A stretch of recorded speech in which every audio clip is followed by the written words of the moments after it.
In today's episode, we're talking about problem framing and problem branching. My name is Jonathan Cottrell, and you're listening to Developer T. And my goal on the show is to help driven developers connect more closely to their career purpose and do better work so they can have a positive influence on the people around them. You face problems every day as a developer. You face problems at all varying stages of the problem lifecycle. What are we talking about with the problem lifecycle? Well, problems are not a simple thing.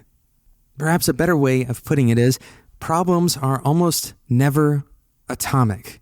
They almost never exist on their own. They're connected to other problems, either parent problems, kind of ancestor problems, or they're sub-problems, the things that you could break that one problem down into. So I want you to think in today's episode about a specific problem and then try to identify where in this problem chain that problem actually is. And I'll give you some advice here. So this is kind of showing what we're going to talk about later, but where that problem is very important to how you can grow in your career and how you solve that problem. Okay, so let's do this exercise. I want you to think of this problem that you have, and I want you to think about how to break that problem down. So for example, maybe the problem is that users are confused on your platform, and you can break that down into a variety of subproblems. Maybe you need to make the visuals a little bit more clear. Maybe you need to declutter the interface. Perhaps the problem is actually in the language that is used. Or maybe there's some kind of communication that needs to happen in parallel to whatever your product is. Maybe an email needs to be sent. Whatever the problem is, you can break it down into subproblems. And each of those subproblems will likely have subproblems on its own. So for example, you could say that part of the problem is the interface is confusing. The interface for the user is confusing to use.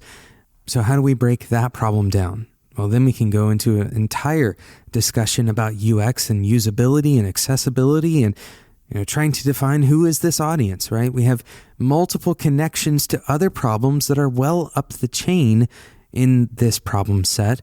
So breaking these problems all the way down to their most atomic version, or I guess the leaf of that tree, is very important because that's when we decide how we're going to solve those problems. What code are we going to write in order to solve those problems, more specifically? But what about instead of kind of breaking a problem down, what if we integrate a problem upward? We'll discuss that right after we talk about today's sponsor, DigitalOcean. DigitalOcean has been a sponsor before, and they've come back to be a sponsor on Developer T, and I'm really excited about this sponsorship because DigitalOcean is providing you, the listeners of Developer T, with $100 worth of credit for trying out DigitalOcean. You can get that credit by going to do.co. That's do as in DigitalOcean.co/TEA. And you'll get that $100 worth of credit. Now, what does DigitalOcean do that you would use this $100 on? Well, it provides you with the easiest cloud platform to run and scale applications on. From effortless administration tools to robust compute storage, as well as predictable and affordable pricing. You won't have complex pricing structures. You have a flat rate that you pay per month, and it's an industry-leading price-to-performance ratio, by the way. So those prices are going to be predictable. That means you're not going to have any crazy big bills all of a sudden. You're going to have consistent billing. And by the way, monitoring and alerting are included on your DigitalOcean droplets. Go and check it out. Head over to do.co/T. That's do.co/TEA to get that $100 worth of credit. Thanks again to DigitalOcean for sponsoring today's episode. Okay, so we talk about making things smaller on the show all the time, decomposing things, getting down to the very nitty-gritty details, the most atomic versions of things, and we've talked about doing that with problems in today's episode. But what happens when we go the other direction? Let's say, for example, that the problem that you have is that users are confused on your site, confused using your product. We already mentioned this, but instead of trying to break that down as to why are they confused, we can go the other direction. What is the kind of the parent problem that this actually contributes to?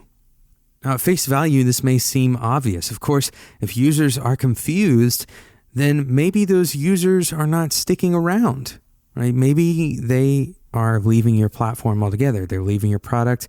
They're no longer going to be your customers. Now, if you evaluate this problem more holistically, the real answer might be that your brand is suffering. Let's say, for example, that you make canceling an account difficult to do.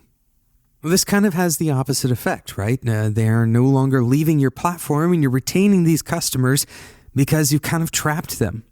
Now, unfortunately, what this results in is kind of an angry user base, right? People who will go on and leave really bad reviews about your app or, in some other way represent your brand very poorly.